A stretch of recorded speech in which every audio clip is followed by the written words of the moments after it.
Okay, hi everybody. Tonight we're going to talk about Hamlet Act 4, and hopefully you're getting your way through Act 4 smoothly. We're coming to the end of the play. We'll be wrapping up Act 5 later this week and early next week. That's the final act. So to start with, the four main ideas we'll be looking at with Act 4 are first, Hamlet's dull revenge. Second, Claudius's loss of power. 3 is Ophelia's madness. And 4 is the plan to kill Hamlet. Okay, so the first theme of dull revenge actually comes from line 35 in Scene 4. So if you look at Act 4, Scene 4, line 35, we see Hamlet standing by himself in a monologue. He says, how all occasions do inform against me and spur my dull revenge. What is a man if his chief good and market of his time be but to sleep and feed?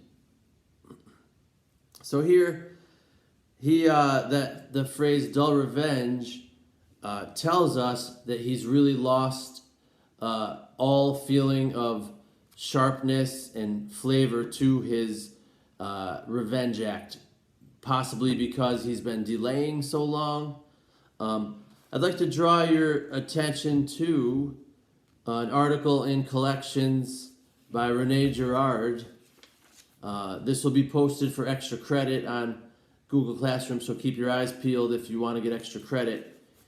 It comes on page 361, and to sum up what Rene Girard is saying in this literary criticism article called Hamlet's Dull Revenge, he's saying that for many reasons Hamlet's revenge becomes dull and boring and meaningless for him.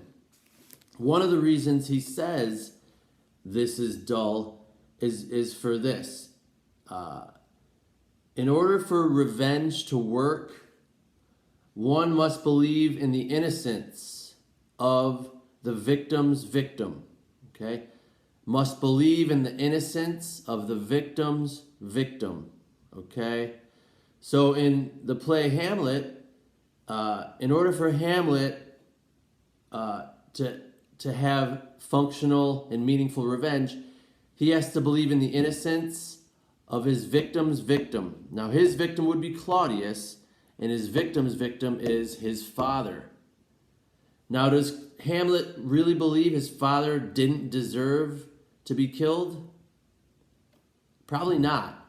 We know that his father has killed the King of Norway, okay?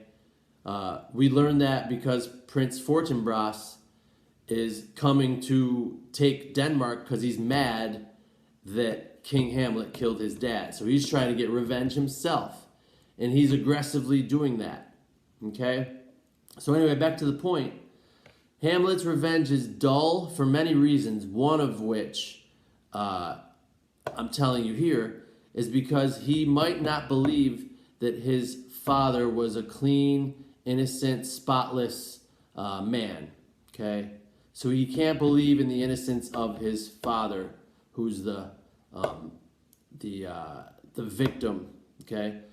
So he would have to believe that his dad was innocent in order for him to feel fulfilled and satisfied with killing Claudius, all right?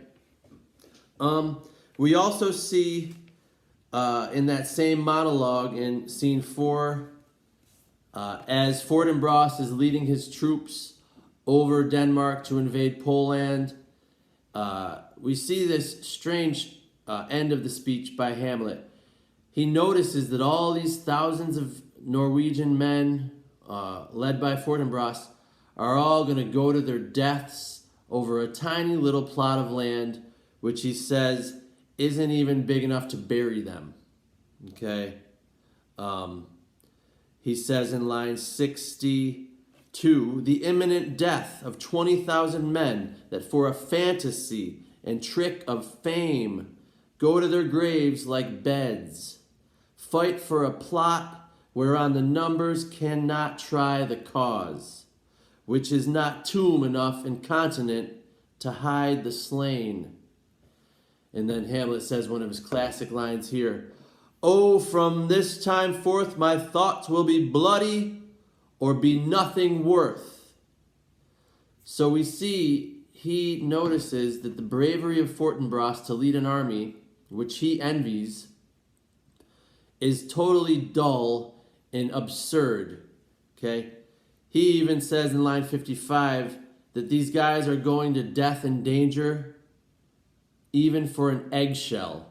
For an eggshell, people are risking their lives. So he realizes how absurd it is to act vengefully, to act aggressively and bravely. Nonetheless, he says that from now on, his thoughts will only be bloody. Okay?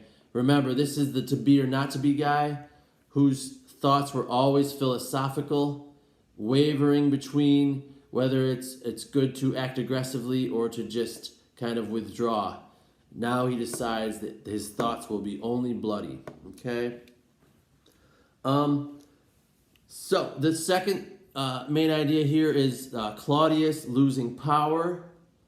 We realize that Claudius is really scared of what Hamlet might do to him. So he sends him away to England. For much of Act 4, the second half of Act 4, Hamlet is away, out of the offstage. The one reason, besides his own personal danger, Claudius is afraid of Hamlet is we see in Scene 3, at the very beginning of Scene 3, the king tells us another reason he fears Hamlet. He says in line 1 about Hamlet's having killed Polonius. He says, I've sent to seek him and to find the body.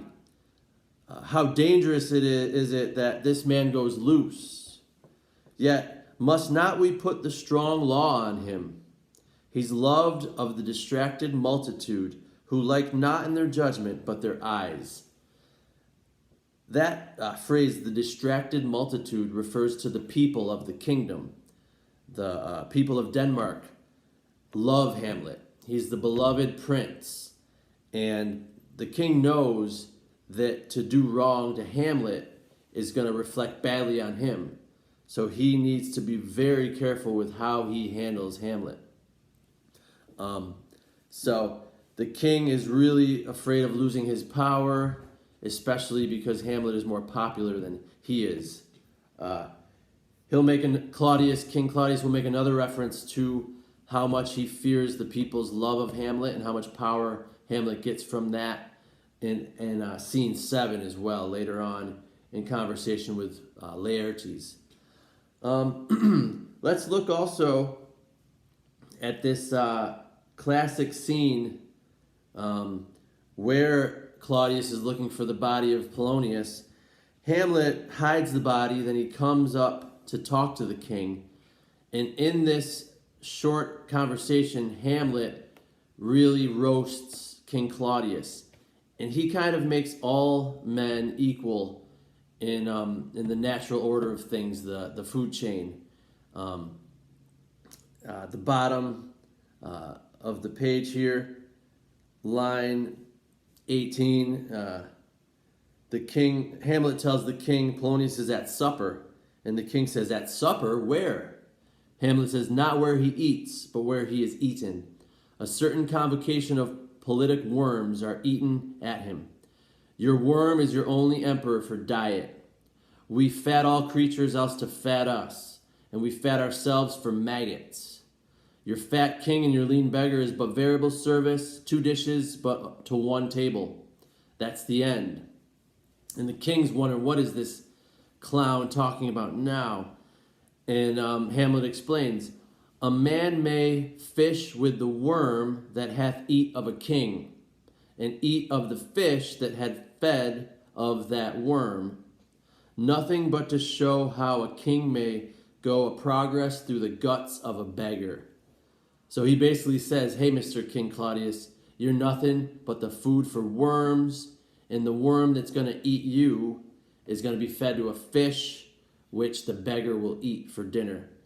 Thus, what the king's made of will go through a beggar someday. So it's a very fascinating way, a kind of a riddle Hamlet has to show the king that he's not worth much.